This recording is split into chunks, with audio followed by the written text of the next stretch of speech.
Hi Taurus, this is Astrology Kiki with your March horoscope.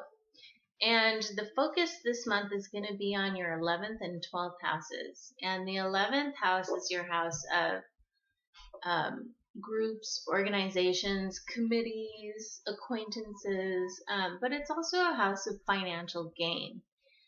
And so there will be a focus on that at the beginning of March. And then towards the end of March, we're going to move into 12th house, which is more like it's really a slower time and a little bit more of an introverted time, a time to recapitulate, kind of summarize what's been going on for the year and think about how you want to move forward when you go into your first house activities and your birthday.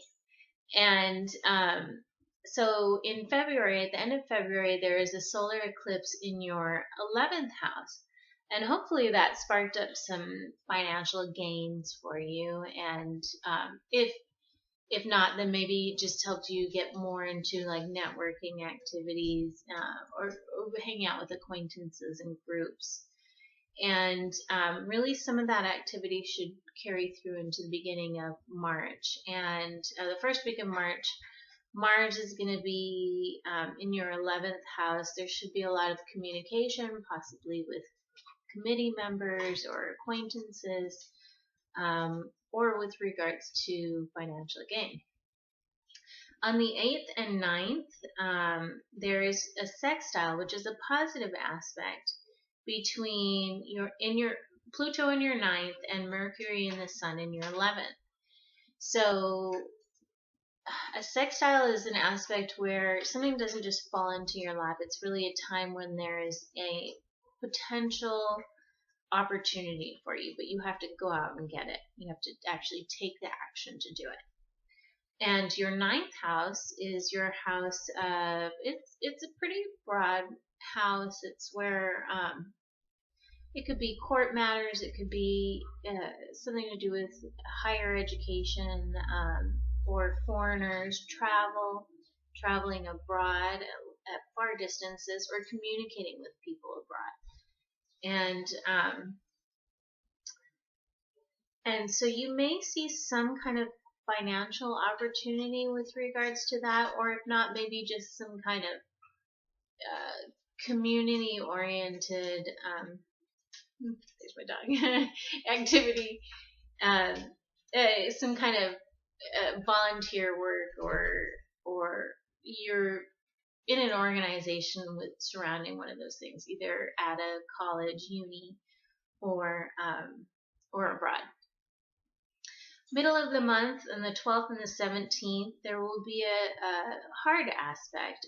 A square is a challenging aspect, and what it means is that you're going to be required to take action to overcome an obstacle. And it involves Saturn in your 8th. And Saturn is a harsh planet.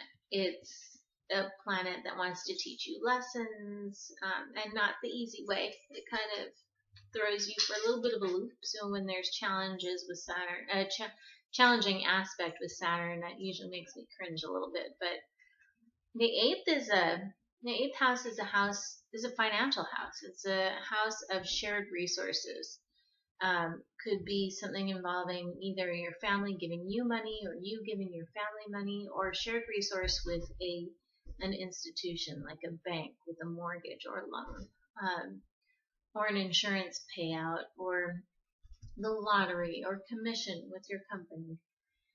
And there's a challenging aspect on the 12th with Mercury in your 11th. And again, your 11th is your house of financial gains. So you could see possibly some increased expenses, or maybe just something not going through. You applied for a loan, you didn't get the loan. But on the 12th, there's also a full moon in your 5th house. And your 5th house is the house of fun and dating, romance, children. So with these two, you could see that increased expense come through having to pay for something with your child or your date. So maybe something you didn't expect. You have an unexpected payment for your child at that time. The third week of March, there's a conjunction, which means these planets are close to each other, between Mercury, Venus, and Uranus in your 12th house. And Mercury, Venus, and Uranus are all pretty positive planets. Mercury is the planet of communication.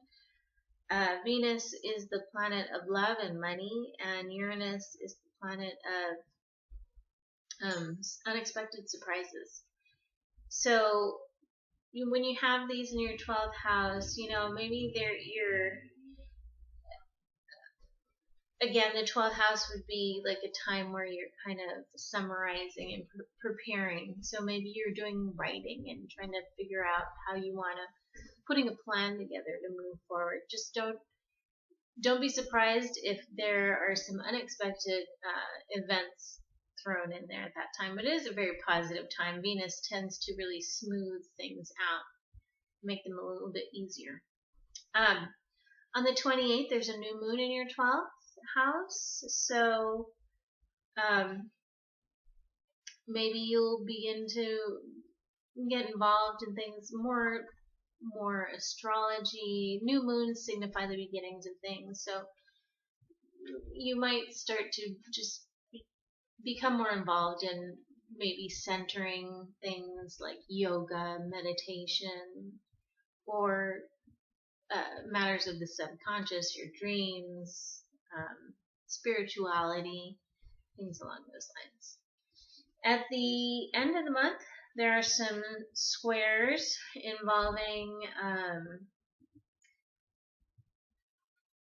on the 29th, Mercury in your 12th will square Saturn in your 8th.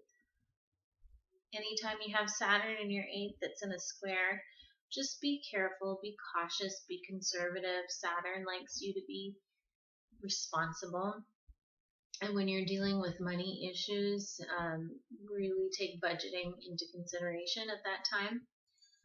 And then on the 30th, Jupiter in your 6th is square Pluto in the 9th. So just be aware of possible travel delays or issues with work, maybe a commute, day-to-day activities on that day. So that's your March forecast. Thanks.